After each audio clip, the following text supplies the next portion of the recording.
เป็นแบบอย่างที่ดีแรงงานเขมรหรือชาวเขมรควรดูชาวกะเหรี่ยงนี้ไว้เพราะว่าเขาตอบแทนบุญคุณโรงพยาบาลไทยแบบนี้สบายดีสวัสดีค่ะ BPFC ทุกท่านวันนี้มาพบมาบอกกับออนเช่นกับเช่นเคยแล้วค่ะทุกคนค่ะทุกคนคะวันนี้ออนก็จะมีเรื่องราวดีๆจะมาเล่าสู่ BPFC ได้รับฟังกันนะทุกคนทุกคนก็อาจจะหูกันแล้วเนาะอยู่ที่โรงพยาบาลอุ้มผางที่ว่าค่าใช้จ่ายบ่ไหว้เนาะจนแบบว่าอยากเปิดรับบริจาคคนละบาทหนึ่งคนละ2 บาทหรือคนละ10 บาท5 บาทเนาะเพราะว่าค่าหวานค่ายาอีกยังที่อยู่ในที่อยู่ในช่วงนั้นเนาะอ่อนก็เห็นข่าวแล้วก็พอสักพักเขาเปิดรับบริจาคก็เห็นว่ายอดบริจาคจักหลานบุจำบ่ได้อันนั้นประมาณ50บ่หรือ43ล้านอ่อนก็บ่แน่ใจนะทุกคนล่าสุดนะคะทุกคนค่ะชาวกะเหรี่ยงเนาะสุดซึ้งชาวกะเหรี่ยงเลตองคุหอบข้าวสาร70 กระสอบค่ะทุกคนค่ะมอบต่อลมหายใจโรงพยาบาลอุ้มผางโอ้โหนี่เป็นอันนั้นที่ดีเลยนะทุกคนเพราะว่าเขาก็เป็นชาวกะเหรี่ยงแต่เขาก็ยังยึดติเนาะเขาก็ยังแบบว่าแบบเขาเข้าใจว่าโรงพยาบาลมีเหตุการณ์ต่างๆสีแล้วเขาก็ซอยเรือเนาะบ่แม่นสิว่าดาสอนเหมือนทางบ้านว่าง่ายคือจ้าทุกคนค่ะเดี๋ยวเราไปอ่านไปรับชมรับฟังพร้อมๆกันเลยค่ะเรื่องเล่านี่อ้อนกระไดมาจากเพจที่จันเด้อค่ะทุกคนค่ะน้องเครดิตของเพิ่นได้เอาลงเนาะโรงพยาบาลชายแดนที่แ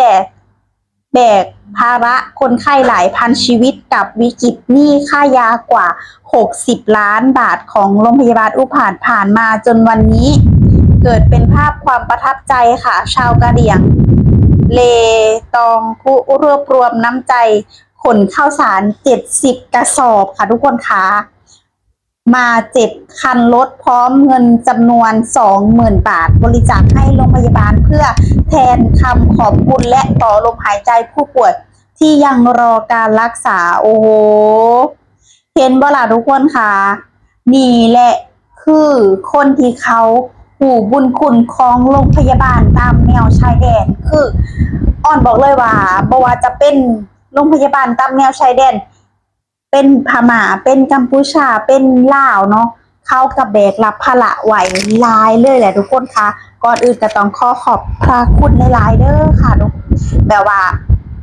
ที่รักษาเนาะบอกว่าจะเป็นมาต้อนมืดมาต้อนจะคลอดลูกมาต้อนแบบลูกเป็นหันเป็นหนีเนาะเพราะว่าโรงพยาบาลไทยก็ถือคำว่าแบบสุดยอดเลยแหละมีมนุษย์มนุษยธรรมเนาะที่แบบสุดๆเลยบอกไว้เลยว่าประเทศใดบ่สามารถเฮ็ดคือประเทศใดเฮ็ดคือประเทศใดประเทศไทยใดแน่นอนเพราะว่าในกรณีที่ว่าอ้อนลงข่าวเนาะอ้อนก็ได้ติดตามข่าวตามชายแดนว่าจะเป็นลาวเป็นหยังคนลาวก็แบบแห่หลั่งไหลกันเข้ามาแบบรักษาบางครั้งก็ลูกเป็นลูกหอบผืดอีหยังประมาณบางครั้งลูกหายใจบ่ออกลูกไข้ขึ้นโอ้ยสิคลอดลูกมาตี 1ตี 2โหทุกคนค่ะเขาเอิ้นทหารพรานบ่ทุกคนทหารพรานนั่นแหละที่ว่าชุดดำเนาะเขาบอกโอ้ยมาจะได้อันนี้มีใบหันใบนี้บ่มีแล้วฝ่าวมาเพิ่นโอ้ยบ่เป็นหยังเจ็บไข้ได้ป่วยเป็นสิ่งที่มันหลีกเลี่ยงบ่ได้เพิ่นว่าเพิ่นก็อนุโลมบอกไงก็คือให้ผ่านแต่ก็ในถ้ารักษาหายแล้วก็ให้มาเด้อเพิ่นว่ายังบ่บัดก็คือให้ขามเลยทุกคนบางคนก็ว่ายังคือให้ขามแต่เขาก็คือเว้าอะไรก็อาจจะแหกกฎแน่เด็ดแน่นิดหน่อยเนาะแต่เขาก็เว้าง่ายคือเขาก็อีต้นดูเด็กอีต้นดูผู้เฒ่าที่ว่ามารักษาอยู่ทางฝั่งไทยอันนี้เว้าถึงเรื่องคนลาวเด้อค่ะทุกคนค่ะอันนี้ก็บ่แตกต่างกันนะคะเรื่องลาวนี่ก็บ่แตกต่างกันเนาะที่ว่าชาวกะเหรี่ยงเนาะพากันหอบเนาะหอบแบบข้าวสารมัน70 กระสอบมาให้โรงพยาบาลอุ้มผางเพราะว่าหูว่าโรงพยาบาลตามแนวชายแดนแบกรับภาระมีค่ายาหลายเนาะแต่ว่าตั้ง60 ล้านโอ้โหแบบร้ายแห้งเลยทุกคน60 ล้านเนาะแต่ก็คือว่าแหละ ใจซอยคนต่างหลายพันชีวิตหลายหมื่นชีวิตเป็นแสนเป็นล้านพวกมันทุกคนเว้างานคือเป็นล้านนอนโรงพยาบาลหนึ่งที่รับคนไข้นะบางคนบ่มีเงินเพิ่นก็รักษาฟรีคิดเอาส่ำนั้นแหละแล้วเฮ็ดให้โรงพยาบาลที่แบบแบกรับภาระก็เพราะเหตุนี้แหละเนาะเพราะเหตุว่าบ่แม่นสิว่าแต่คนไทยอย่างเดียวเนาะก็คือคนที่ตามแนวชายแดนเนาะที่แบบเป็นหันเป็นหนีมากเขาก็โรงพยาบาลนี่นะดีที่สุดยังมีบอกต่อๆกันเนาะว่าครับถามมาโรงพยาบาลนี่ก็ดีได้แบบพ่อแม่ลูกพ่อแม่ผู้เฒ่าผู้แก่ยังเข้าเว้าต่อๆกันนะทุกคนเขาก็ต้องมาเพราะว่าบางครั้งโรงพยาบาลบ่แม่นสิว่าเว้าเรื่องโรงพยาบาลของบ้านตัวเองบ่ดีเด้อทุกคนก็ดีกันแต่ว่าอาจจะเครื่องมือการแพทย์มันทันสมัยหันน่ะแหละก็ทางยาทางหยังหันน่ะยังแบบว่ามันยังบ่มีเท่าประเทศไทยนั่นเองนะคะทุกคนคะเนาะยังบ่มีเท่าประเทศไทยที่แบบมีหลายๆสิ่งหลายๆอย่างก็บ่แตกต่างกับนี่คือกันเนาะโรงพยาบาลตามแนวชายแดนหลายๆโรงพยาบาลนะคะที่หลายๆโรงพยาบาลที่ว่าเพิ่นได้มารักษาเนาะบ่ว่าจะเป็นคนไทยคนลาวคนบ่แม่นคนลาวเนาะหนึ่งเลยก็คือคนลาวตามแนวชายแดนแม่นบ่ทุกคนที่ติดกับไทยเนาะลาวก็หลายคือกันเนาะกัมพูชาก็หลายแต่กัมพูชาเดี๋ยวนี้เริ่มละแงะแล้วทุกคนคะทุกคนเริ่มแบบบ่อยากรักษาบ่อยากหยังแต่ว่าง่ายคือในการเขาเป็นแพทย์เป็นหมอหั่นนะเขาอันนั้นหลีกเลี่ยงบ่ได้เนาะถึงว่าเป็นเจ้าจะเป็นศัตรูแต่เป็นผู้ร้ายเป็นหยังเขาก็ต้องรักษาเพราะว่าจรรยาบรรณในการเป็นหมอหรือว่าทุกคนจรรยาบรรณในการเป็นหมอคือแบบยิ่งใหญ่มหาศาลแห่งเนาะถ้าแบบคืออ้อนได้ไปอ่านเบิ่งนะไปอ่านรูปคำว่าเป็นหมอนี่สุดๆได้อ้อนแบบ FC มาบอกกันนะว่าคำว่าเป็นหมอสุดๆถึงเขาจะเป็นคนหลายถึงเขาจะเป็นผู้หายเฮาก็ต้องรักษาเพราะว่าเฮาเป็นหมออ่อนก็เลยเข้าใจว่าถึงแบบจะเกลียดชังจะอีหยังขนาดไหนก็ต้องแบบ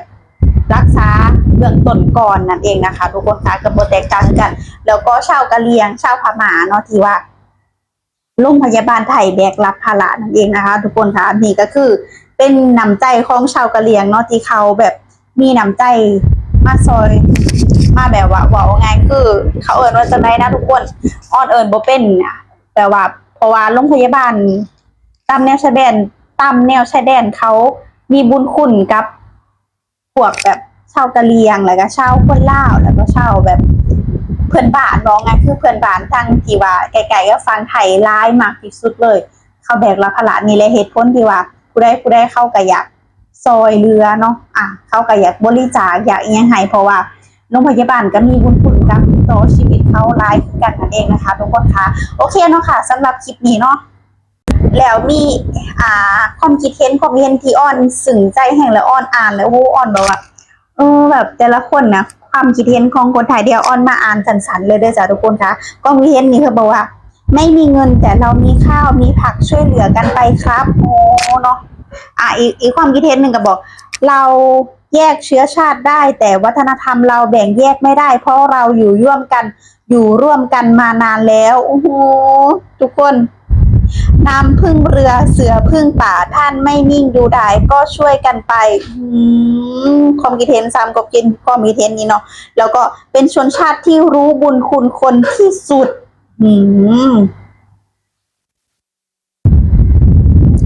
อีกคนหนึ่งก็บอกว่ามันต้องแบบนี้บ้างแหละพึ่งพาอาศัยกันโอ้โหเขามีน้อยแต่มีน้ำใจสุขประทับใจมากๆเลยค่ะโอ้โหอีกคนหนึ่งเป็นโรงพยาบาลที่อุ้มทุกคนจริงๆไม่แบ่งชั้นชาติโอ้โหงดงามไม่รู้จะบรรยายอย่างไรแล้วอีกคอมเมนต์สุดท้ายนะคะทุกคนค่ะความคิดเห็นชนชาติที่ไม่ลืมบุญคุณคนเขาจะไม่ตกต่ำแน่นอนโหนี่แหละทุกคนค่ะน้องความคิดเห็นแล้วPPFCมีความคิดเห็นจะได้กันแน่โซนอ่อนนะต้องบอกว่าขอบคุณชาวกะเหรี่ยงมากๆเลยเนาะที่ว่ามีน้ำใจเนาะถึงจะบ่ได้มีมาแต่เฮาก็ซอยเหลือเล็กๆน้อยๆกันไปเฮ็ดให้คนไทยหลายๆคนก็โอ้ยนี่แหละเนาะทุกคน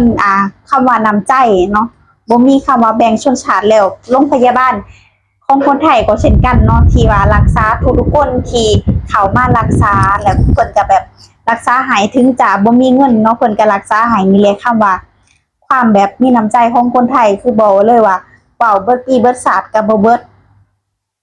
บุญคุณของคนไทยที่เขาแบ่งปันเพื่อนบ้านแบบนี้นั่นเองนะคะทุกคนค่ะโอเคนะคะคลิปนี้ออนเองก็ต้องขอตัวลาไปเพียงเท่านี้เด้อค่ะ TPFC มีความคิดเห็นยังไงกันแน่ก็อย่าลืมคอมเมนต์มาพูดคุยกันค่ะสำหรับคลิปนี้ไปแล้วค่ะสวัสดีค่ะ